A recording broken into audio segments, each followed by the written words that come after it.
UP तक देख रहे हैं आप और मैं हूं आपके साथ गौरांशु श्रीवास्तव। उत्तर प्रदेश में इस बार रोमांचक चुनाव देखने को मिला, जहां देखो इस वक्त सिर्फ और सिर्फ बुलडोजर बाबा के ही चर्चे हैं। जैसे बीजेपी ने प्रचंड बहुमत के साथ सत्ता में वापसी की, वो ये दिखाता है कि यूपी को योगी आदित्यनाथ का साथ कितना ज्यादा पसंद है। हर तरफ ही बीजेपी की जीत के चर्चे देखने को मिल रहे हैं, लेकिन यहां एक और नाम है जिसके बारे में अगर जिक्र न करे तो बात कुछ अधूरी सी रहेगी। दरअसल इस बार के यूपी चुनाव में ममता बनर्जी का रोल भी काफी ज्यादा देखने को मिला। वो अखिलेश यादव के साथ चुनाव प्रचार में उतरी, साथ ही बीजेपी पर जमकर हमलावर भी दिखाई दी। अखिलेश यादव के समर्थन में उतरी ममता के सारे दावे उस वक्त धरे रह गए जब बीजेपी को यूपी की जनता का पूरा साथ मिल गया और जनता ने ममता के अखिलेश को जिताने की अपील को सिरे से नकार दिया। बीजेपी की जीत के बाद ममता बनर्जी का भी रिएक्शन सामने आया। पश्चिम बंगाल की मुख्यमंत्री ममता बनर्जी ने उत्तर प्रदेश विधानसभा चुनाव 2022 में समाजवादी पार्टी गठबंधन की हार पर प्रतिक्रिया दी। उन्होंने शुक्रवार को कहा कि अखिलेश यादव जनादेश के कारण नहीं बल्कि वोटों की लूट के कारण हारे हैं। बता दें कि इस चुनाव में ममता ने यूपी आकर लोगों से एसपी गठबंधन को जिताने की अपील की थी।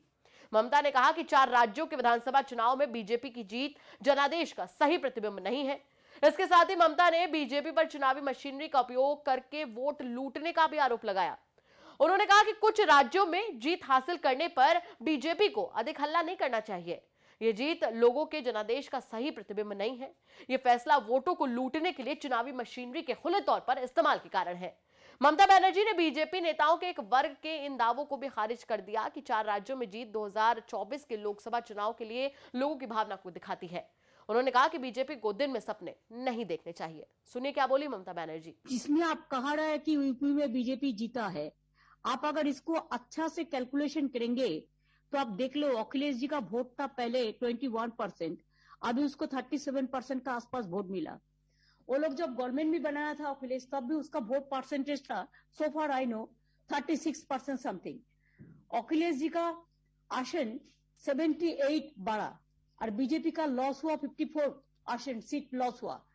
और इतना उधर में क्या है, उधर में मेरे को जो लगा कि इतना ईवीएम का खिलाफ में कंप्लेन हुआ and Banaras DM is also suspended, so far I know, I have seen the paper.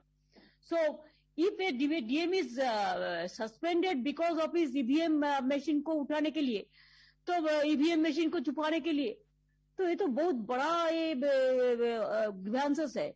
हमको लगता है अखिलेश को हरा दिया गया है। ये बहुत सारे लूट भी चला है। अखिलेश को डिप्रेस नहीं होना चाहिए, अपसेट नहीं होना चाहिए, जनता का पास जाना चाहिए और इसको चैलेंज करना चाहिए कि हर इलेक्ट्रॉनिक मशीन को, जो हम कहते हैं कि फॉरेंसिक टेस्ट होना चाहिए, कि ये वही मशीन है जिसमें लोगों ने वोट दिया और वही मशीन है जो दोबारा लेके आया। जो पंजाब में नहीं हुआ कि पंजाब में आपका वर्कर्स प्रोटेक्ट किया है, हमारा इधर में भी यही करने चाहते थे। हमारा इधर में भी हम लोग मशीन को गार्ड करते हैं, लेकिन यूपी में गार्ड करने का कोई तरीका नहीं है।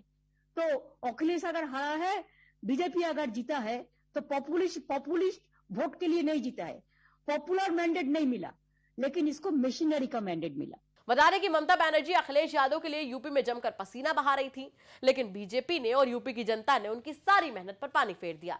देखना होगा कि अब ममता बनर्जी बीजेपी के लिए कैसे यूपी में मुश्किलें खड़ी करती हैं, जिसके वो सपने काफी लंबे समय से देख रही थी।